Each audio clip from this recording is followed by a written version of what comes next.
Alright, hi y'all, we're back again. Today we're gonna be making chocolate cake for y'all. Now I would have made this with my sister on Joshua and TT and we got a lot of requests to do it. So today we're gonna be doing a full tutorial to show y'all exactly how to make the chocolate cake, how to make the icing. The first thing we have to do is sift and mix all our dry ingredients. Today we're using Lotus Cake Flour. Now I know in the Caribbean here we predominantly use all-purpose flour for practically anything, but there are a lot of benefits to use cake flour. One is that it has less gluten, and for something like cake that is moist and tender and soft, this has a lot of benefits. Sift this in the bowl now, and of course the benefits of sifting is you don't end up with lumps. This cake is actually something that my sister has been making for our family for years now. I think Brett and I probably fed up eating this cake, but I mean, it's just so good. I'm just gonna go in with some cocoa powder now. Of course, it's chocolate cake, right? So we need the chocolate element, and this is 100% real cocoa powder. Here in Trinidad, we are famously known for developing the Trinitario cocoa strain. Right, and then we go in with some baking powder. Again, just as with the cake flour, this helps mainly as a textural element. Helps to keep the cake very light, giving it that light, spongy, almost pillowy texture. We go in with some salt, just to bring all the flavors together, bring it to life. Next, we're going in with some baking soda. So just as with the baking powder, this will also help with leavening the cake and giving it its light pillowy texture. The big difference between both of them is that one is activated by heat and one is activated by moisture. And lastly, we're coming in with our white sugar. Sugar is a thing too, you get a lot of clumps in, so another big benefit to straining it. Alright, cool. So now we're gonna just set the strainer aside. I wanna take our whisk and just mix everything together. This will just make mixing the overall batter a lot easier when you're adding in your wet ingredients. All the dry ingredients are fully incorporated. The salt is evenly distributed, baking soda, baking powder, etc. Alright, so now we're gonna just set this bowl aside and mix in all our wet ingredients. 1 cup of hot water. It's important that this water is hot. This will help bring together all the wet ingredients and also make it a lot easier to incorporate into the dry ingredients. To this, I'm adding some full cream milk, vanilla extract, not essence, extract, and some beaten eggs. Yeah, so if you want to know why extract and not essence, is because the extract is 100% naturally extracted from the vanilla, while essence is mainly synthetic and in most cases doesn't even have vanilla in it. Right, and lastly we're going in with some soya bean oil. Today we're using Lotus soya bean oil.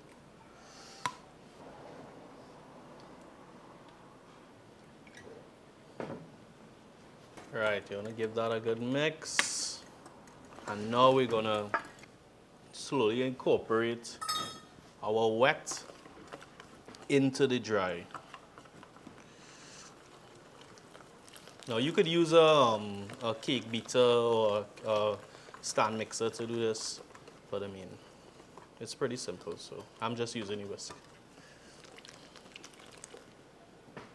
The whisk will also help to remove lumps, but sifting it just makes life a lot easier when it's time to whisk it. Look at all that cocoa powder is coming through. Time to add to our cake pans. So these cake pans are a 9-inch round cake pan, about 1.5 inches high. They were greased with cooking spray and then dusted with flour. This is just to ensure the cake doesn't stick.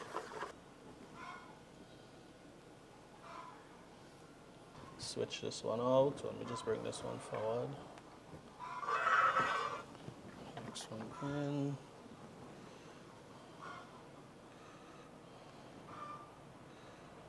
Why am I baking them in 2 pans? This will give me even baking. It will allow the cakes to bake at a much more even consistency, meaning if I was to put this in 1 pan, what will happen is by the time the middle is cooked, the outer rim of the cake will be completely dry, almost burnt. So to not have that happen, you divide it in 2 or even 3 if you want, and you get a much more even end product. Yeah? So we're gonna just put these in the oven at 350 for about 25 to 30 minutes, and we'll check it and show you on camera how to check to ensure that your cake is fully cooked. All right, so that's our timer for the halfway mark for the cake. So I just wanna open the oven and show you all what it looks like at the halfway point. Now I really shouldn't keep this oven open for too long because it will just let in too much cold air and it might cause the cakes to drop. But so as you can see, a little more batter went into this one, and this one has a little less, and it's already cooking a lot faster than that one, but that's okay. Yeah, so what we want to do now is we want to turn and also switch them. We're doing that for even baking. So put him over here, bring him here, try and keep them in the center. Push that back.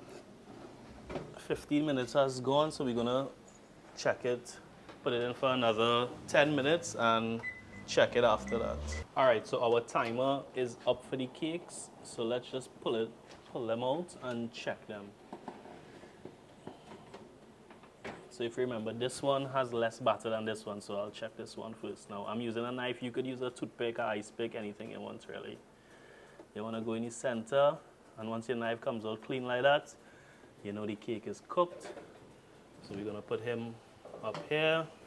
Same thing again, center your cake. Once your knife comes out clean, this is cooked as well.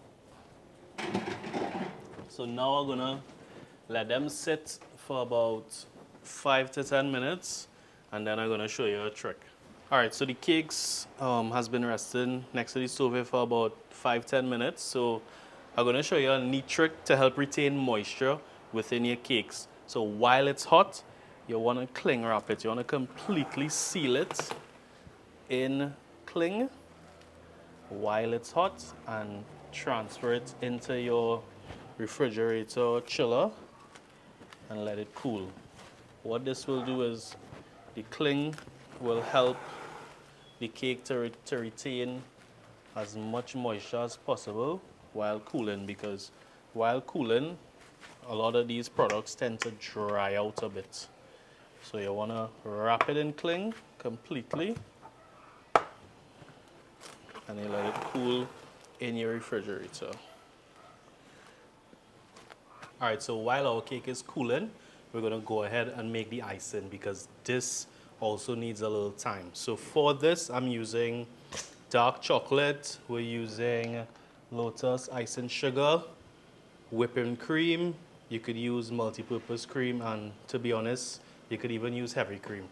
Yeah, and a pinch of sea salt. So for this, what you want to do, you want to heat up your cream.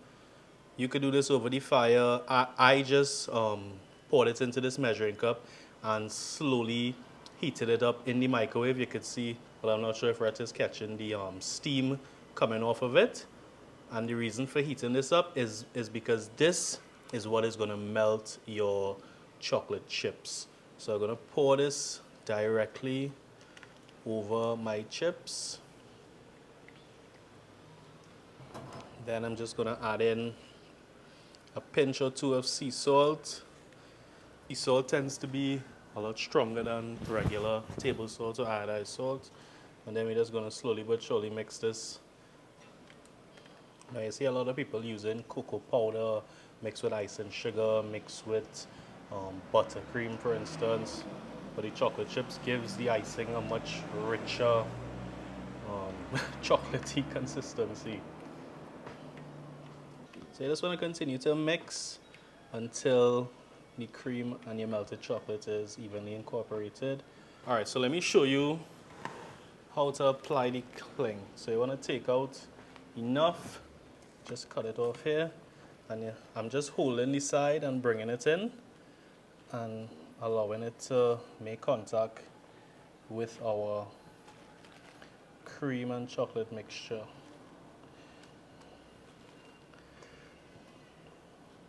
This will prevent any scabs, as I said earlier, and allow it to cool a lot more evenly. Alright, so I'm just going to top this in, and then I'll just cover the top. Get some cling and store this in the refrigerator. Alright, so our icing or cream and chocolate mixture has set. It's cool now. So I just left the cling on just to show you all how by leaving this it prevents any scab. I'm just going to whip it with the cake beater before we add the icing sugar. So you see how nice and soft it is? I'm just going to whip it. What this does is incorporate air. Right, so now we could go ahead and add in our icing sugar.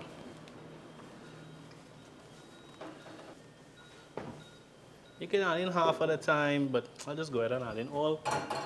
It's not much. And you want to start off on a low speed just to prevent any mess. You can sift the icing sugar. If I'm being honest, I should have done that. But because it's such a small amount, it's not going to be that difficult for me to just beat out any lumps. And gradually increase the speed, ensuring to scraping all the sides. And by continuing to beat it at a high speed, the air that's incorporated into the icing will increase the icing volume, almost doubling it in volume. Alright, so our cakes have fully cooled. We removed the cling. Now we're going to take them out of the pan and level them and then stack and start the icing. So if Fred could just come in here, you'll see that the one closer to me is a little bigger in size because this pan clearly got a little more batter than the other one. And my sister told me that I was supposed to knock the pan to knock out the extra air bubbles, which will help reduce wastage when leveling off the cake. So I don't know why she didn't just come and make this, but I'm the one doing it, so we have to settle for me, right? So we're going to scrape the edges and then turn it over and rest on the cutting board and level. Hopefully, when we turn it over, it comes out of the pan.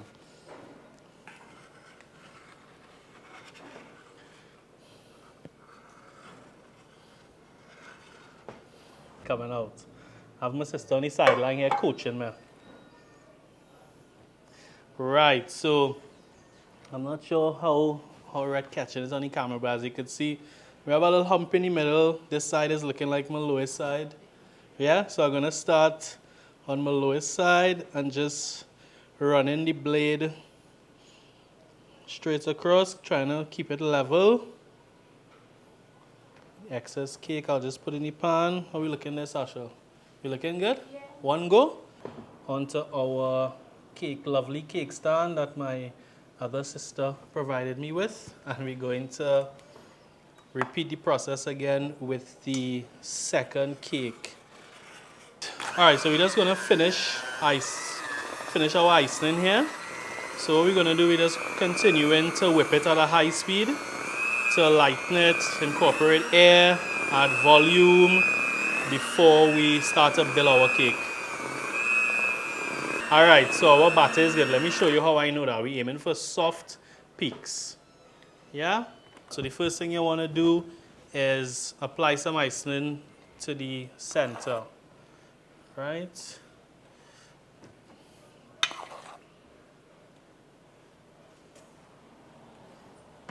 Right, so we just taking from the middle and just pulling it out to the edge. As I said, you'll have my sister on the sidelines here coaching me. Second layer now. Yeah, so you want to press it down to help level it off. Now it's time to ice the cake. So to make life real easy, here what I'm going to do. I'm going to put all the icing on top. I'm using my spatula to clean the bowl. And remember, all of these utensils that we're using are available at our Amazon storefront. The link is included in the description of the video and in the bios of our social. Right, and I'm going to take my offset, and similar to what I did earlier, I'm just going to pull it to the sides. Now this cake isn't going up for any awards or anything, right? So don't expect greatness here. So we want it to naturally run down its side, and then we will deal with the sides. Right, and then you gradually just work your way. All right, I think we're good there now. Now it's for the best part, time to cut.